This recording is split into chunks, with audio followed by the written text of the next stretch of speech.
seems this is better for them. America has some pressure on Egypt. The long run, Israel has been historically as the scapegoat to monopolize the people, and there is an enemy for those governments to exist the way they did. I think in 10 years, at least I'm hoping in 10 years from now, which is because I couldn't read everything here, but that was a traumatic experience. I obviously wanted to go there and just to inspect the passions that this place had once housed, you know. I mean, I was born in that house. I wanted to be there. I knocked on the door. This old man comes out with a heavy East European accent, and he asks me what I want in Hebrew. I tell him I ask him, do you speak English? And he goes, yes, I do. And I say, look, I was wondering if you would mind if I just looked around. He, of course, is surprised by my strange, bizarre request. So to edify him, I say, look, you know, I was born in this house. So he lets me in, and he says, you were born here and you don't speak Hebrew?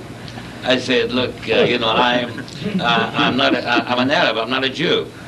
So he had arthritis, and I could tell his arthritic attack was aggravated. And then I add, because I got flustered, and I add, well, actually, like, you know, it's like, you know, I'm American, I'm just like trying to visit, I'm just trying to check. But you could tell that he wants me out of the house. I don't know whose house it was. It's my house, his house, our house, God damn it. It doesn't make a difference. He wanted me out of that house. And that, in my view, is a metaphor. The incident is a metaphor about the confrontation between the Palestinians and the Israelis. He is a man who clearly, pardon me, who clearly came from Eastern Europe, living in my house, the house that my parents or grandparents had actually built, where I was born. He's telling me to get the hell out of there because it's now his house. Thank you, sir. So you were not warmly and cordially really received then? By this one particular man, I was not.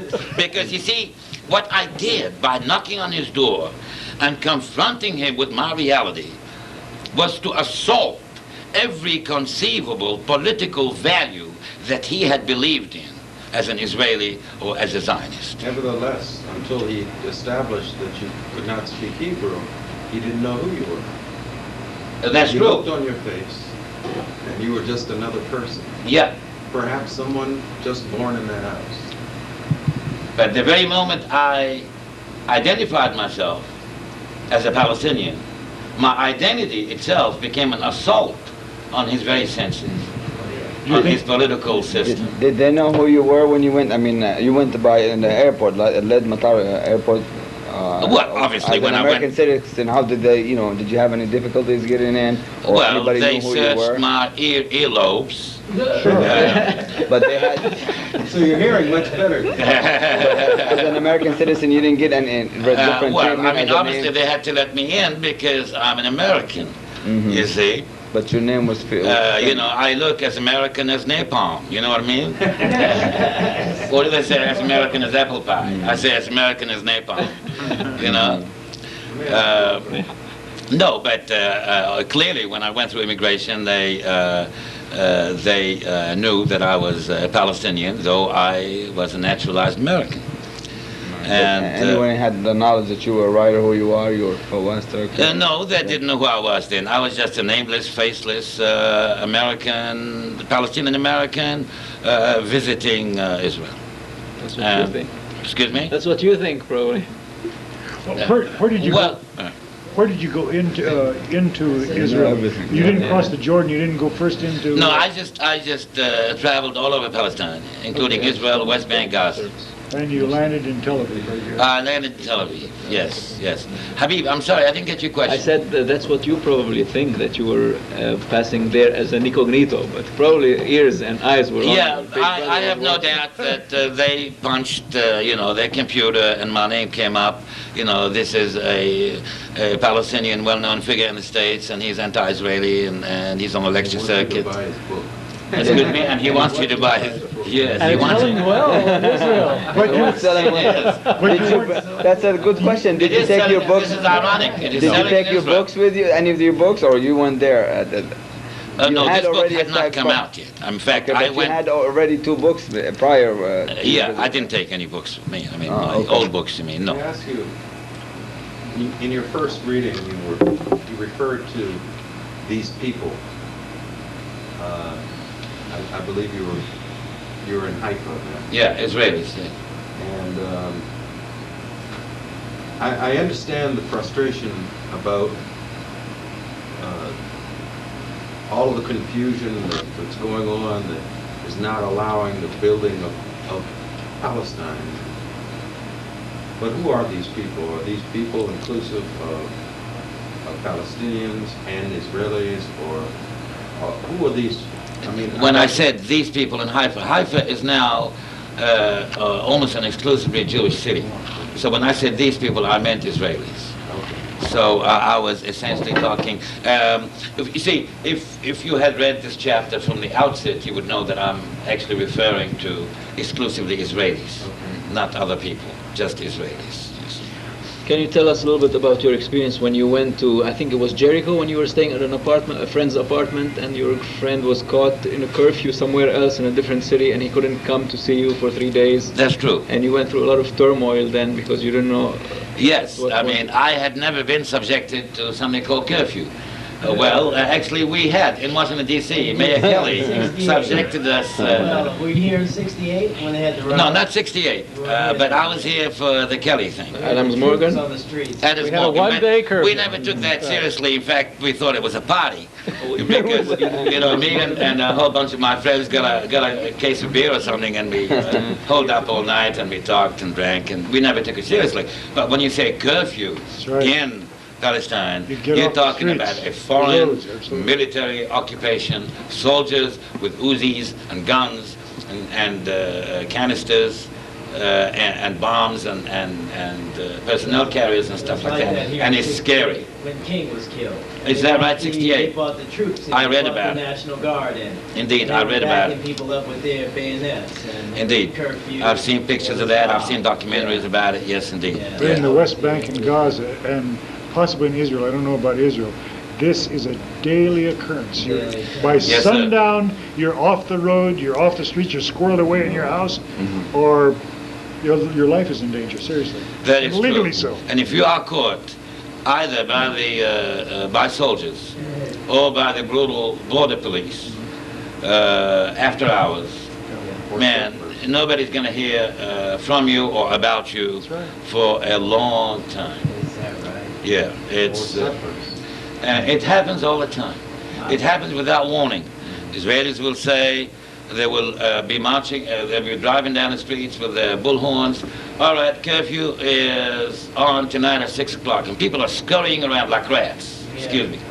They're trying to buy groceries, and the curfew could go on from anything from 24 hours to 24 days. Yes, sir.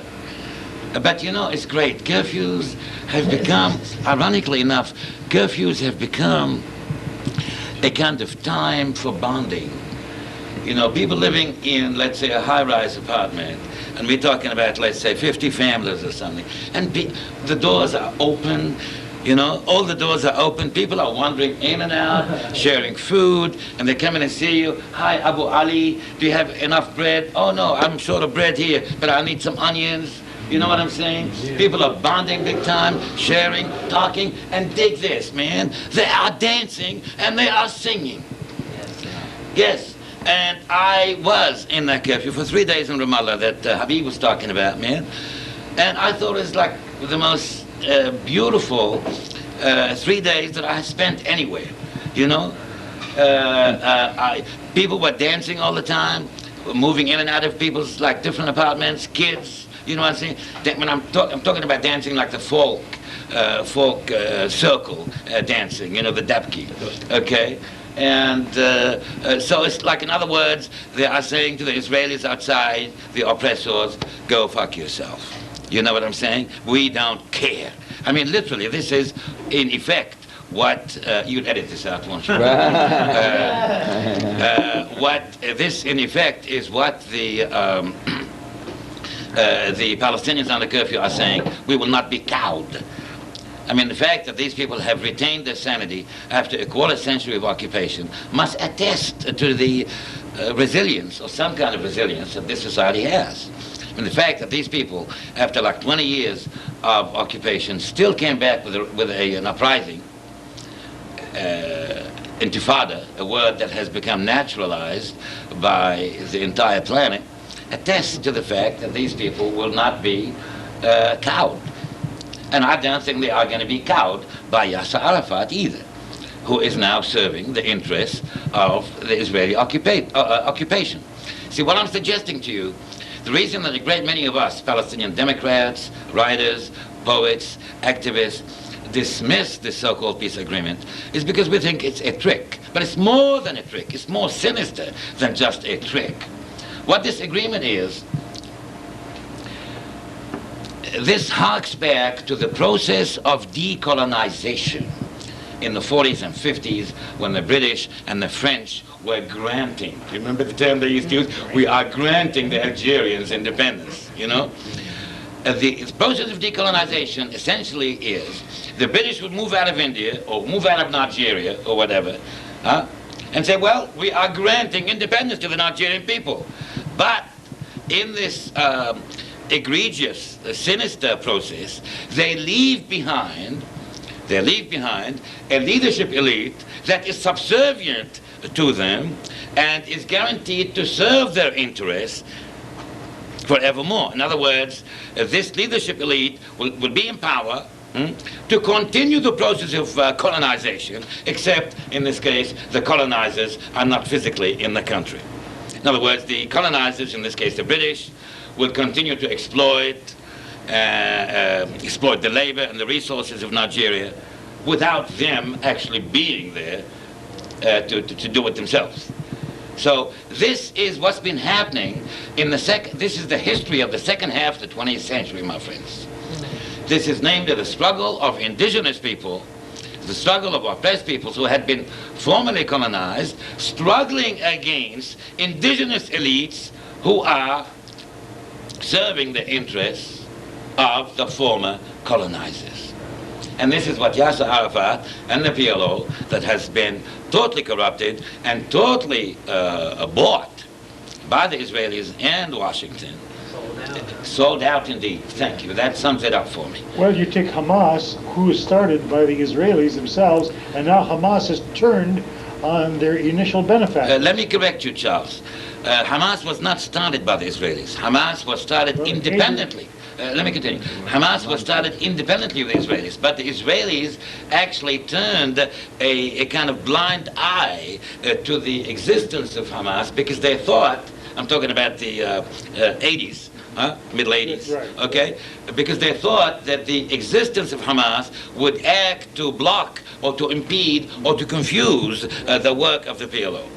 But of course, Hamas is, regardless of what you believe about them, regardless of what their convictions are, you know, whether you believe in them or not, this is a group that I take very seriously. This is a group that has grown organically from the malaise, the oppression, the suffering of the Palestinian people. Above all, Hamas has grown as a response to the corruption, ineptitude, and cynicism of the PLO. I'm talking about PLO officialdom. As PLO officials, I have seen them with my eye. I was myself very close to the PLO. I used to be close to Yasser Arafat and all his henchmen. I have seen them with my own eyes, traveling on the Concorde with Samsonites full of cash. This is our money, the people's money. This money was given to the PLO by the Saudis and in those days Kuwaitis and so on and so forth, plus money given to the PLO by Palestinian expatriate workers to be held in trust by the PLO to be dispersed fairly, justly to the Palestinian people. No, this money became the possession of PLO officialdom, and you see them to this day. They're living in million-dollar homes, and they don't يعني على سرميتهم العتيقة شو بيصير بشعبهم. That is, in Arabic, what I said was, and they don't give a good goddamn about the fate of their people. You know, you see them today. They're living right here in McLean, Virginia, or whatever. Yes, Mohammed? Yeah, I'll ask you a more general question has to do with this, they call it Sahwa Dini, or the called fundamentalism, Islamic fundamentalism in Arab, or the word fundamentalism is, I can't find an equivalent to Sahwa in English, maybe revival. Is there any relation? Revival? Awakening? Awakening, yeah. Yeah, Maybe awakening okay. is better, yeah. But anyway, is there any relationship between it and the speeding up of the peace process? It seems to me that there was some rush, to have some peace between the Arabs in general, Palestinians in particular, and the Israelis as soon as possible, because of this huge movement that is sweeping the whole Arab world. Sure. Yeah. Yes, I think that's a very interesting question. First of all, by the way, let's guard against using the term Islamic fundamentalists. Yeah. There's no such thing as Islamic fundamentalism. Fundamentalism is a function of the evolution of Christianity, not Islam. I say Islamic activist or Islamic theoretician or ideologue or fighter or whatever, but I never speak of an Islamic fundamentalist. You can even say an Islamic absolutist even, I would go along with that. But you could never say an Islamic fundamentalist. Fundamentalism, as I was saying, is a function of the evolution of Christianity as a religion and as a social ideology, Now, yes, I have a suspicion that, in fact, the speeding up of the peace process was a consequence of the concern by the Israelis and by the Arab leadership elite and by Washington that the Islamic awakening in the Arab world was, in fact, on the march, and unless a settlement was reached as soon as possible, that this would create a vacuum that would be filled by this Islamic movement. This is why we see today the unbelievable spectacle of the Israeli government, Israeli army, Israeli intelligence trying to protect the life of Yasser Arafat. I mean, I'm talking about the PLO, a There are group. those who think that he may not be protected by the Israelis very long. In fact, the old chemistry professor at Hoover University, Shah. he says Rabin is about to serve up Arafat's head on a silver platter if, he will use an excuse what Hamas has been doing to have Yasser Arafat taken out. Yeah. Yeah, well, you see, The Israelis win either way. Yeah. If the Palestinians assassinate him, fine. And if not, he'll discredit himself. But the Palestinian people will be divided into Bantustans, reservations, There you go. and their cause will be squandered and frittered away. Who will take his place in case he was who will take his place? I'm quite convinced that the Islamic awakening, to use your translation of the term, is a movement all over the Arab world that should indeed be taken very seriously. You see, this is a movement, the awakening, or the renaissance of Islamic activism, revivalism, occurred or began to emerge possibly, if you want to take a point of departure, I would say 1967, after the June War. That is because up till the June War, sometimes known as the Six-Day War, the Arab masses had actually put all their eggs in the nationalist basket. Okay? They had believed in Baathism, Pan-Arabism, Nasserism, anemic Bolshevik-style communism, that kind of thing. In other words, they believed in secular ideologies. They really believed that these ideologies, or one of them, or all of them, that somehow gelled as a nationalist ideology, will ultimately succeed in bringing about social justice and freedom in the Arab world and the liberation of Palestine. But by 1967, when the Arab armies had collapsed in a big heap, when they had collapsed in a big heap in, they say 6 days, actually I think it was 6 hours, this came as an incredible shock. And in a way, whether consciously or teleologically or unconsciously, the Arab masses began, in effect, to say, we have been betrayed by these ideologies.